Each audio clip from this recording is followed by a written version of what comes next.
Welcome to Sweet Life Beat Life. We hope this video helps. In this video, I will show you how to make homemade deviled eggs, step by step. First, let's get those eggs perfectly hard-boiled. Place 6 to 12 large eggs in a single layer in a pot, covering them with about 1 inch of cold water. Bring the water to a rolling boil, then immediately turn off the heat, cover the pot, and let them sit for 12 minutes.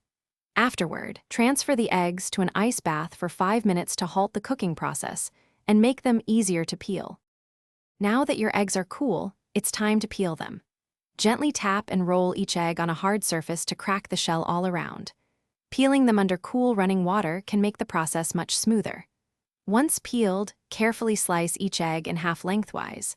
Then, using a small spoon, scoop out the vibrant yellow yolks and place them into a separate mixing bowl, leaving the egg white halves ready for filling. With your yolks in the bowl, it's time to create that delicious, creamy filling. First, mash the egg yolks thoroughly with a fork until they are completely smooth. Next, add about 1/4 cup of mayonnaise, 1 teaspoon of Dijon mustard, and 1/2 teaspoon of white vinegar. Season with 1/4 teaspoon of salt and 1/8 teaspoon of black pepper.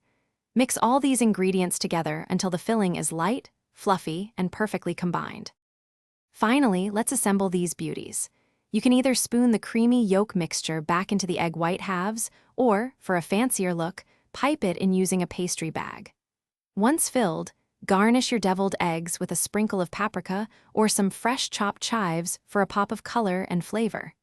Remember to check the description for a link to the Oala water bottle and other great deals. Chill your deviled eggs for at least 30 minutes before serving to ensure they are perfectly cool and firm. Enjoy your homemade treat. Thanks for watching. Consider subscribing if we helped you.